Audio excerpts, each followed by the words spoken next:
evening, folks. I'm your host and commissioner, Tom Anderson, welcoming you to the 2015 season of Weekly Wiffs. The league is buzzing with anticipation and news as we head full force into opening day. The draft is 8 nights away, and we have begun playing our first scrimmages of the year, and there will be more in this upcoming week. The season is upon us, and that's a long-awaited and beautiful thing. Later on in this episode is a never-before-seen segment where we celebrate the league's Hall of Fame inductees for 2015. But before that, I'm going to head over to my colleague and vice president of the league, Dan Anderson, for the inside scoop. Dan?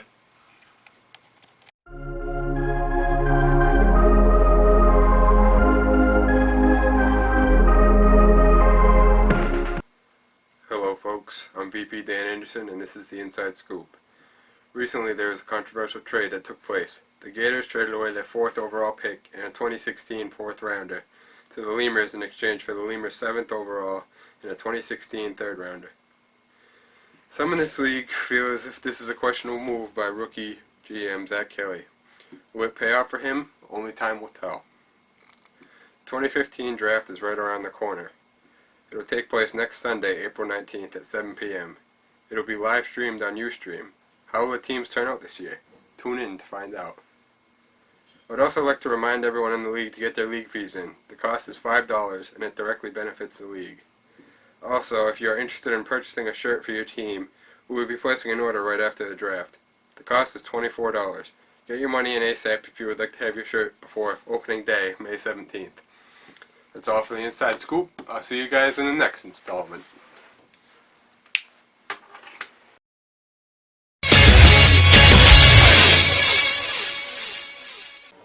Hello, folks. Thank you for joining us for this very special segment. One of a kind, the first time ever, we're inducting 3 people or events or anything important that happened in the league into the PWL Hall of Fame class of 2015. I'm going to start off with the #1 kid that stole our hearts, and will be in the PWL history books forever as one of the star children to ever play in the league. And he was known as Kevin Ruben Dribbler Minot. This kid was my neighbor for a very long time. He was a huge part of developing the whole league in 2011 when this all started going, and he was part of the River Cats. And wow, let me just say, the River Cats still had him now, he'd be a very solid player. He's a very nice kid, and yeah, he's in Florida now. We don't really know what he's up to, but he was a huge part of the league, and only way to honor the legacy he left is to induct him into the 2015 PWL Hall of Fame class. Let's give a round of applause there to Kevin Minot. And speaking of Kevin Minot, while he was in the league, he had a very, very big rival who happens to be our 2nd Hall of Fame inductee, who announced his retirement early in this offseason. And we call him Sage Kamasi, Sage the Underdog Kamasi. And Sage was a member of the league for at least 2 years, I believe, and Sage played for the Outlaws, played for the Lemurs, and everyone remember him as being almost, he was so close to being a champion on the Lemurs, and I feel like if he won the championship, he would still be in the league. As we all know, 2013 championship, it was Lemurs versus River Cats, and it was just me and Sage versus the whole River Cats team, and we made it to Game 5. River Cats had their backs against the wall, but we ended up falling short in Game 5. It's such a great story, though. Sage and Kevin had a great rivalry. I don't even know if there was much respect there, but it was always fun to watch. They always put their heart into it, and they always talked a lot of trash, and it got people entertained. And Sage takes with him Sage Nation and all those wristbands we sold, and all of that will go into 2015 PWL Hall of Fame class. All right. Last but not least, one of the most controversial segments ever aired on Weekly Wiffs. We're inducting the segment Tear It Up into the 2015 Hall of Fame class. This segment, who was hosted by Adam Weldon, definitely got a lot of buzz around the league.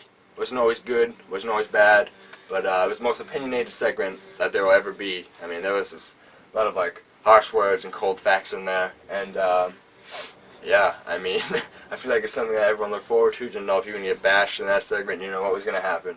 It was just off the charts. And yeah, it was one of the boldest things we ever had in Weekly Wiffs, and it's deserving of a Hall of Fame inductee. So we got Kevin Ruben Drivla, Sage Nandar Kamasi, and teared up by Adam Weldon into 2015 Hall of Fame class. And very deserving things. And without these things, the league would not be how it is today. So just one last round of applause for these. And yeah, that's about it. Have a great day.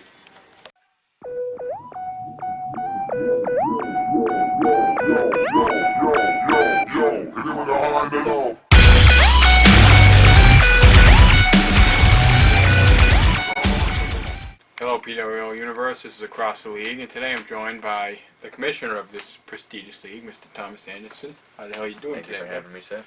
We're going to start off by talking about the one trade that's happened so far this season. You care to elaborate on that? My team was involved in this trade. After the first scrimmage of the year, we were playing on Blacktop. GM of the Gators, Bobby Zacharias, approached me and said that the fourth was definitely available, and capitalized on the opportunity, and the Lemurs now have the 4th and 6th pick in the first round. Did Bobby elaborate on why he wanted to get rid of that 4th pick? He's someone at that scrimmage he took particular interest in, and was definitely not first round material, and Bobby didn't want to look like outrageous picking a not so good player in the first round, so he benefited the team in his next year's draft, and he's going to be able to pick who he wants with the 7th. We'll see if this strategy works. I mean, I don't know, trading out of the first round and not getting anything in return. He doesn't even get a first rounder next year. So Yeah, it's pretty bold. I really don't understand the whole thing, but apparently Bobby does, so we'll see what happens. And the draft next Sunday night should be interesting. Kind of want to just do a mock first round who we think is going to be picked. I mean, with the first overall pick, it's the Warriors, and But before the Warriors have the first overall, there's 2 supplemental picks, River Cats and Gators, and everyone knows Brendan Fitzgerald is going to the River Cats. He's a River Cat. That's a guarantee, and rumor has it that veteran Adam Cook was going to be a Gator, and then the draft will officially start with the Warriors with the first overall. And that's honestly still up in the air. That's the big mystery to the draft. That's what's kind of like defined everything in the draft. Well, with Lear and Ledger for the Warriors, they 2 solid bats right off the bat. I mean, there's 1, maybe 2 good pitchers, like top pitchers in the draft this year, and Lear definitely needs to attack one of them. I mean, in all honesty, I think Lear has said before that he's not number 1 material. I think he's more number 2. So, in my opinion, it's between Weldon or John. How do you feel about that? Yeah, I would agree. 2 very solid players, and definitely the top in the draft. And I mean, unless Lear finds a sleeper that he's brought in the draft that hasn't shown up yet, I can see him picking either of the 2. But number 2, it's me, the River Cats. I mean, hopefully, I'm most likely leaning towards Eric Morrissey. Get the 09 and 010 Angels back to hopefully win a championship, another championship, and ride off into the sunset. That's the whole plan. I mean, Morrissey will give me fielding and added depth behind me and Fitzy batting, so that should be good. That's almost a guarantee too. After Eric Morrissey expressed his displeasure for playing with Eric Lear, so Poor Lear. those 2 picks for the River Cats are practically set in stone, unless Lear really wants to shake things up. And I just don't see how that would benefit Lear if he was to do that. So, with the 3rd pick, it's the Rhinos. It's Keyshawn and Nova. I think they're in need of another pitcher / bat. Yeah. So with that pick, I see them potentially going after Weldon if he's still available, but also a huge sleeper in the draft, I think, is Nathan Powers, if he's committed. Yeah. Rumor has it that he does plan on being committed and to show up as much as he can. And rumor has it that Weldon also is not going to be able to pitch as much as he did last year. But I guess time will tell about that. And Nathan was a really solid player on the Cubs last year. He was honestly at times one of the best players in the league. He's definitely stepped up for his team when his team was slacking last year, and really proved that he belongs in the top categories in this league. Yeah, and I think he could definitely benefit the Rhinos. Yeah. I mean, they have a solid core with freaking Keyshawn and Nova, so I feel like they would all blend and make actually a really solid team. Nathan would fit right in. But with the 4th pick is the Lemurs after that weird trade. We'll see if it benefits Bobby once again. But If Weldon's still there, I think the Lemurs will go after Weldon, but that's really a mystery. What do you Yeah, think it of all that? depends on the first couple picks. I mean, I have a lot of options right now, but they'll slowly file out as the draft goes along, and whoever's the best available at that spot is going to be the next Lemur. Okay. With the Cubs, they got the 5th pick. I mean, I'm leaning towards Ramos, and then there's rumblings that Tom Ginn is actually rejoining the PWO. I don't know if that's true or not. Can you elaborate? He's in the draft. He did once say he was going to play again. He wanted to be on someone that he liked, so he'd take it serious. I just don't see that kid taking it serious at all, really. We'll see. I mean, I could possibly see him being a Warrior because he has close connections with the GM of the Warriors, Eric Lear. So you could see him going 1st overall potentially. If I mean, he shows can pitch. up, I've yeah, seen him he's a pitch. good pitcher. That's another huge mystery. That would just shake. That would shake the whole damn draft up. It's a huge possibility. I mean, from the time he did play in 2011, he was one of the top 3 pitchers in the league. Yeah, he was pretty good. And he was a solid batter too. Exactly. Speed and his fielding wasn't terrible either. So yeah, he's off hands. we'll see whether or He'll not. totally be a Warrior. Yeah, we'll see whether or not that holds true. And also, there's Mike Benoit's always a question for the Cubs. They have history between. Mike Yeah, Benoit I could see and that Benoit squad. going to the Cubs in the 2nd round. Yeah. I don't think he'd go in the 1st round, but we'll see.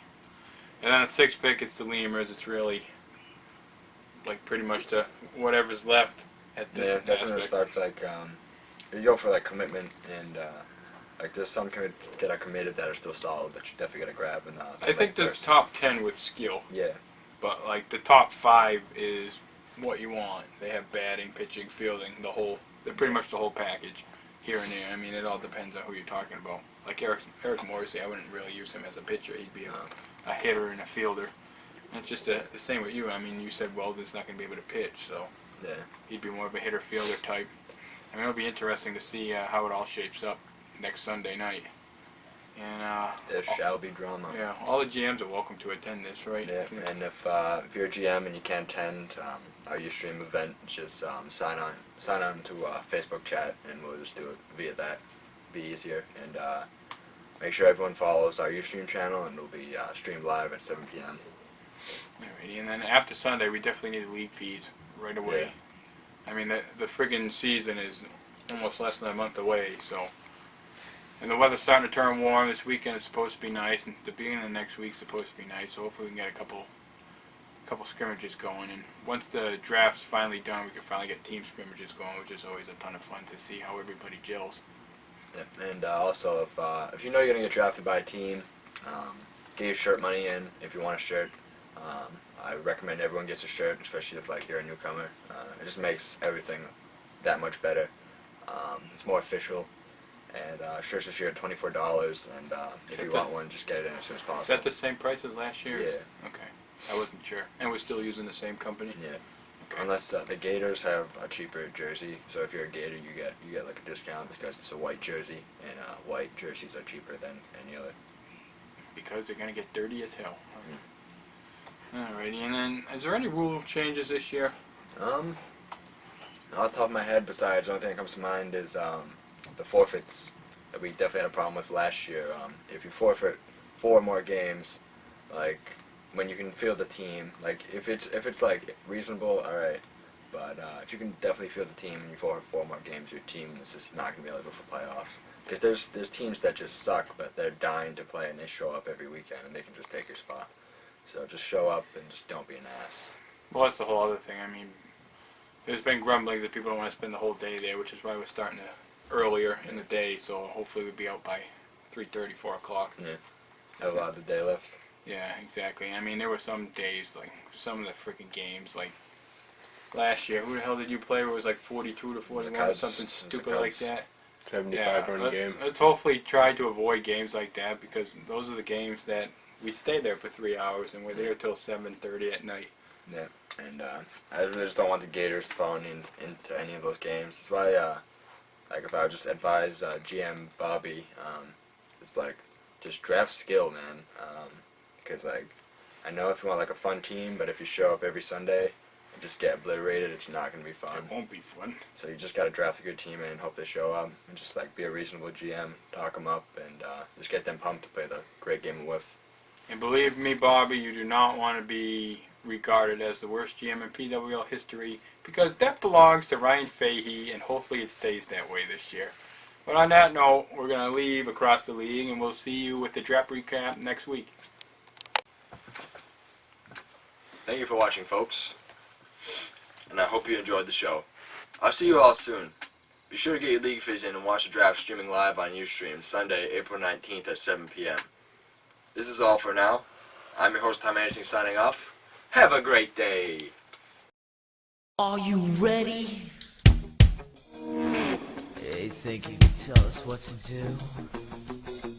You think you can tell us what to wear?